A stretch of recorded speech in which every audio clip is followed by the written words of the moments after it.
बिस्मिल्लाहिर्रहमानिर्रहीम। मैं हूं Fazal Abbas,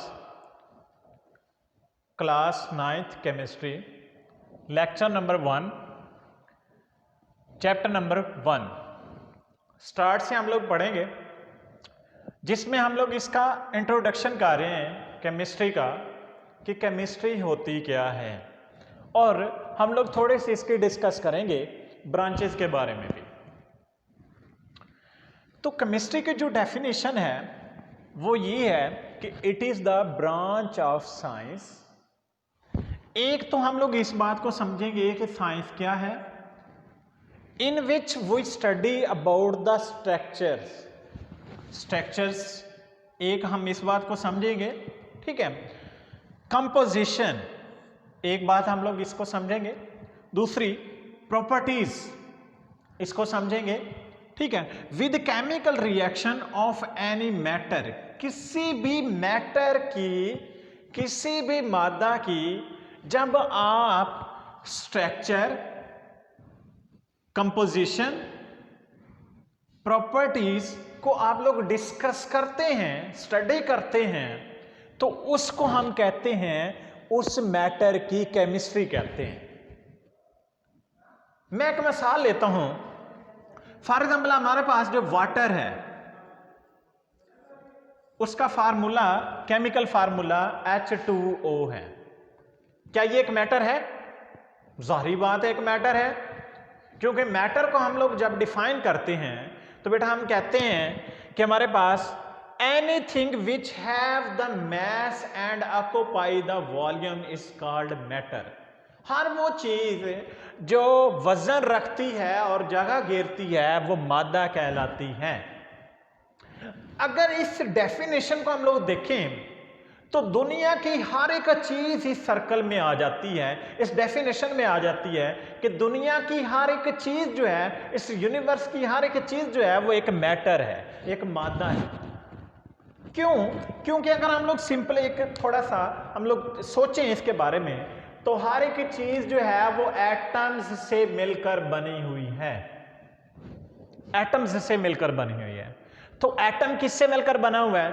electrons, protons, neutrons, neutrino, anti neutrino, positron, hyperon, इस तरह के 100 से ज्यादा पार्टिकल से मिलकर बना हुआ है एक एटम। तो अब अगर हम लोग देखें तो इलेक्ट्रॉन का भी मास है, प्रोटॉन का भी मास है और न्यूट्रॉन का भी मास है। इन सब के मैसेज हैं और ये अपने शेप्स के लिहाज से, अपनी ज्योमेट्री के लिहाज से ये स्पेस को भी ऑक्यूपाई करते हैं। तो जाहिर बात है ये भी मैटर हुए। तो हर एक चीज यूनिवर्स की एटमों से मिलकर बनी है। तो इसका मतलब ये बात क्लियर होगी कि दुनिया की, यूनिवर्स की हर एक चीज जो है वो एक मैटर है। तो मैटर को आप लोगों ने क्या स्टडी करना है? मैटर की साख्त देखनी है, ठीक है। मैटर की साख्त देखनी है, मैटर की कंपोजिशन देखनी है, उसके अज्जा देखनी है कि वो किन चीजों से मिलकर बनी हुई है वो मैटर, ठीक है। उसकी खसूसियात देखनी है कि उसकी खसूसियात क्या है, प्रॉपर्टीज क्या है। तो जब आप किसी मैटर की ये चीजें स्टडी करते हैं तो आप उस मैटर की केमिस्ट्री को डिस्कस कर रहे होते हैं, आप उस मैटर की क्या पढ़ रहे होते हैं? केमिस्ट्री पढ़ रहे होते हैं। अब मैटर जो था, फॉर एग्जाम्पल मैंने मिसाल ली थी, वाटर जो है H2O, ये एक मैटर है। क्यों? मैटर की हम लोग अगर स्टेट्स देखें तो मैटर जो है वो 4 हालतों में पाया जाता है हमारे पास, ठीक है। फर्स्ट वन, हमारे पास सॉलिड फॉर्म के अंदर मैटर हो सकता है। सेकंड वन, हमारे पास लिक्विड फॉर्म में हो सकता है मैटर। थर्ड वन, हमारे पास गैसियस फॉर्म में हो सकता है मैटर, ठीक है। और हमारे पास फोर्थ वन जो है वो प्लाज्मा फॉर्म है, इसके अंदर मैटर एग्जिस्ट कर सकता है। अब मेरे क्वेश्चन मेरा ये है कि यूनिवर्स की कोई भी चीज उठाएं, अपने माइंड में रखें कि ये चीज जो है क्या इन स्टेट्स के अंदर वो एग्जिस्ट करती है या नहीं करती। कोई भी एग्जांपल लें, मैंने वाटर की मिसाल ली है, वो लिक्विड है, ठीक है। अब मैं NaCl की मिसाल लेता हूं, वो आप लोग पास सॉलिड फॉर्म में पाया जाता है। मैं कार्बन डाइऑक्साइड की मिसाल लेता हूं, वो गैस फॉर्म में पाई जाती है, ठीक है। अब मैं क्या करता हूं, मैं आग की मिसाल लेता हूं, वो क्या है, प्लाज्मा फॉर्म के अंदर है। ठीक है, तो कोई भी चीज आप लोग पास जो है यूनिवर्स की इन 4 स्टेट्स के अलावा एग्जिस्ट नहीं करती। मैटर हमेशा हमारे पास वो चीज होती है जो कि इस यूनिवर्स में एग्जिस्ट भी करती हो, पाई भी जाती हो, उसकी फिजिकल अपीयरेंस भी हो, एग्जिस्ट भी करती हो, तो वो हमारे पास क्या कहलाती है, मैटर। और एग्जिस्ट करती हुई चीज इस यूनिवर्स के अंदर इन 4 स्टेट्स के अलावा किसी भी स्टेट के अंदर कोई उसकी मतलब कि स्टेट नहीं है, किसी एग्जिस्ट नहीं करती है। ठीक है, तो फिर वो हमारे पास मैटर भी नहीं होगी।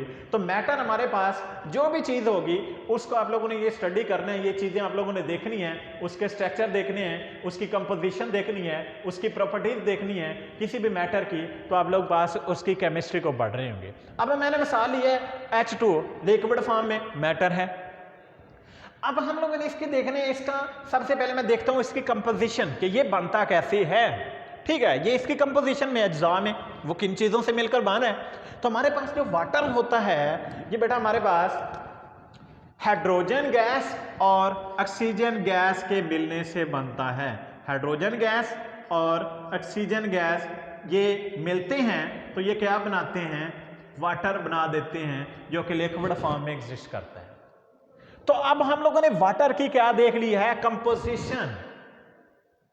अब मैं देखता हूं इसका स्ट्रक्चर, तो ये किस शक्ल के अंदर, जो हमारे पास वाटर होता है ये टेट्राहेड्रल स्ट्रक्चर के अंदर एग्जिस्ट करता है। इसकी ये साख्त होती है, ये बेटा हमारे पास टेट्राहेड्रल स्ट्रक्चर है।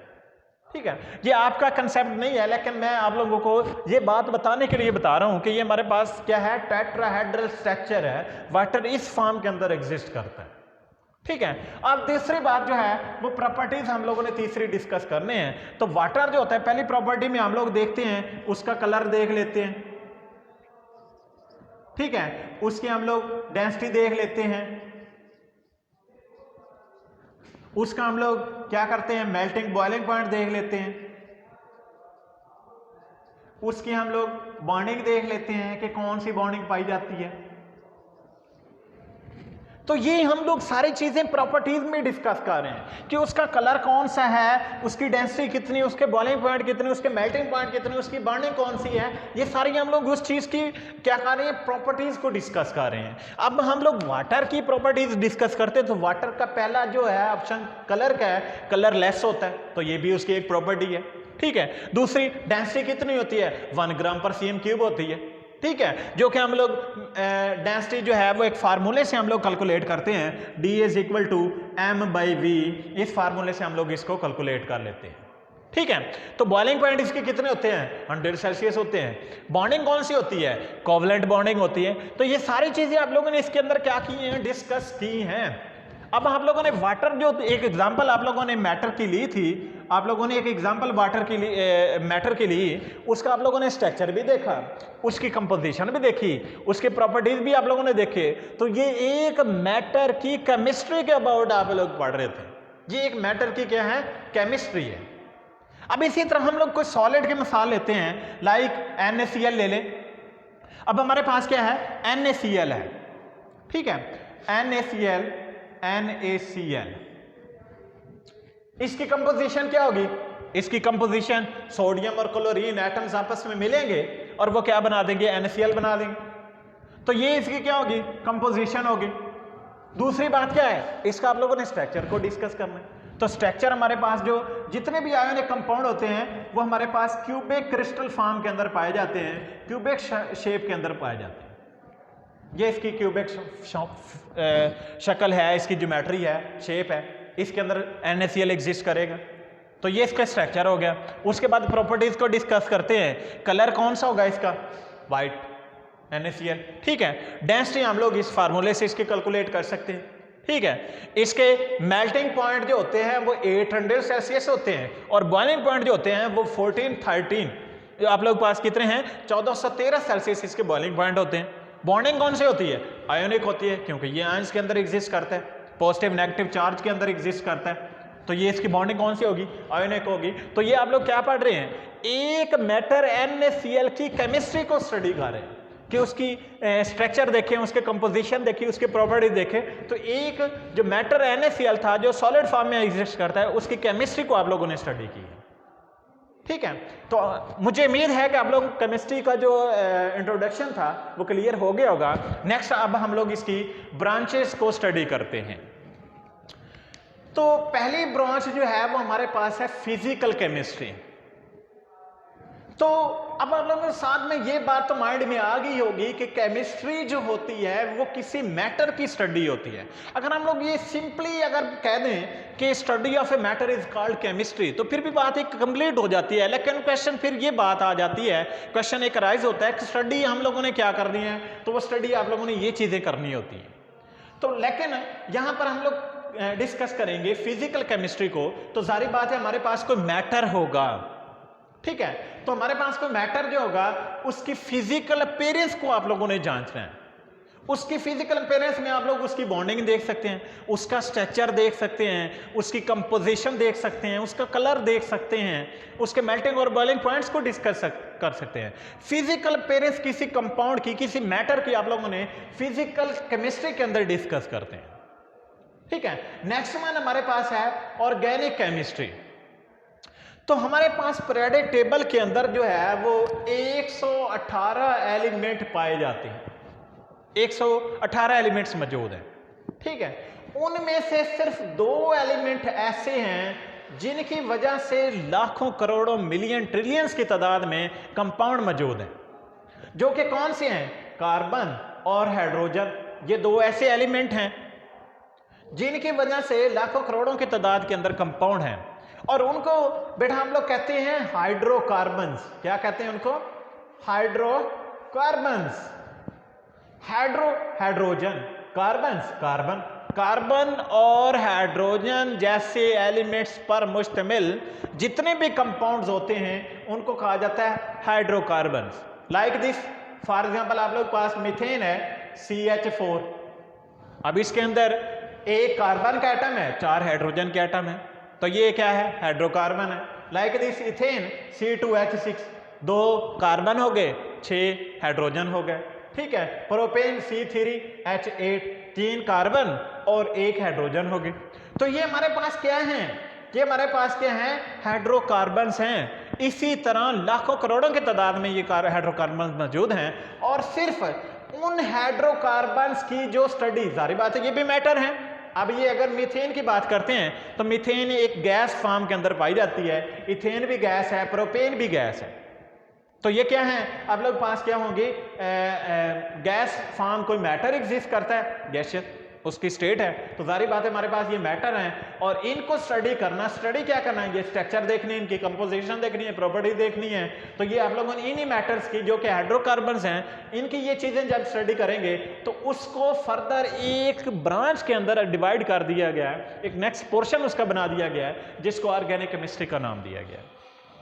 नेक्स्ट इन ऑर्गेनिक केमिस्ट्री हम लोगों ने कहा कि 118 एलिमेंट्स हैं, तो जिनमें से 2 की स्टडी करवाने वाली, जो 2 एलिमेंट्स पर मुश्तमिल कंपाउंड्स हैं उनकी स्टडी करवाने वाली ऑर्गेनिक केमिस्ट्री है। तो हमारे पास जो है बाकी जो 116 एलिमेंट्स हैं, ठीक है, कार्बन और हाइड्रोजन के अलावा 116 एलिमेंट्स हैं, तो उनकी जो स्टडी, सारी बात है वो भी आप लोग पास क्या होंगे, उनके भी कंपाउंड्स होंगे, उनके भी कंपाउंड्स। मैं मिसाल देता हूं, कैल्शियम कार्बोनेट, ये एक मिसाल है, इसके अंदर कैल्शियम है, ये हमारे पास क्या होंगी, कार्बन है, ऑक्सीजन है, तो ये हमारे पास क्या है, एक वो वाले एलिमेंट्स कार्बन और हाइड्रोजन के अलावा हैं। तो ये क्या होंगे, इस तरह के जितने भी कंपाउंड्स होंगे जो कि 116 जैसे एलिमेंट्स पर मुश्तमिल होंगे, और इनकी जाहिर बात है ये भी मैटर फॉर्म में एग्जिस्ट करते हैं, तो ये हमारे पास क्या होंगी, इनकी स्टडी करवाने वाली जो केमिस्ट्री होनी है वो क्या कहलानी है, इनऑर्गेनिक केमिस्ट्री कहलानी है, ठीक है। नेक्स्ट वन हमारे पास है बायोकेमिस्ट्री। बायो का वर्ड से ये हमें पता चल रहा है कि हम लोगों ने किसी जानदार की जिंदगी के बारे में स्टडी करनी है। तो बायोकेमिस्ट्री का मतलब ये है कि जानदार जिस्म में, बॉडी के अंदर पाए जाने वाले जो आप लोग पास जो मैटर्स होने हैं, ऑर्गेनिक मैटर्स होने हैं, उनकी स्टडी करनी है। अब जानदार जिस्म में ऑर्गेनिक मैटर्स कौन से हो सकते हैं, जैसे कार्बोहाइड्रेट्स हैं, कार्बोहाइड्रेट्स में ग्लूकोज, फ्रैक्टोज, लैक्टोज, ये सारे हमारे बॉडी के अंदर होते हैं। प्रोटीन्स होती हैं, लिपिड्स होते हैं, विटामिन होते हैं, न्यूक्लिक एसिड होता है। ये सारी के सारी चीजें क्या आती हैं, हमारे पास एक बॉडी के अंदर पाई जाती हैं, और ये एक ऑर्गेनिक मैटर है। अब आप लोगों ने क्या करना है, इनकी स्टडी करनी है, ये कैसे बनते हैं, ये इनके कंपोजिशन क्या है, इनके स्ट्रक्चर्स क्या है। तो जब आप लोग ये सारी चीजें डिस्कस करेंगे, हम लोग देखते हैं फॉर एग्जाम्पल हमारे पास ग्लूकोज है, कैसे बनते, 6 वाटर मॉलिक्यूल्स और 6 आप लोग पास क्या है कार्बन डाइऑक्साइड मॉलिक्यूल्स आपस में मिलते हैं तो ये ग्लूकोज बनता है, और साथ में 6 मॉलिक्यूल ऑक्सीजन जो होते हैं वो रिलीज होते हैं। तो ये कार्बोहाइड्रेट्स की आप लोगों ने क्या देखी है, इसके अंदर ग्लूकोज की कंपोजिशन को स्टडी किया है। अगर ये एक इसका स्ट्रक्चर की बात करें तो स्ट्रक्चर इसका लेंथी है, ठीक है, वो डिस्कस नहीं करते हम लोग, लेकिन ये आप लोगों ने किसी कंपाउंड की स्ट्रक्चर, कंपोजिशन, प्रॉपर्टीज को जब आप लोग डिस्कस करते हैं तो हमारे पास क्या कहलाती है, वो केमिस्ट्री कहलाती है। ओके जी।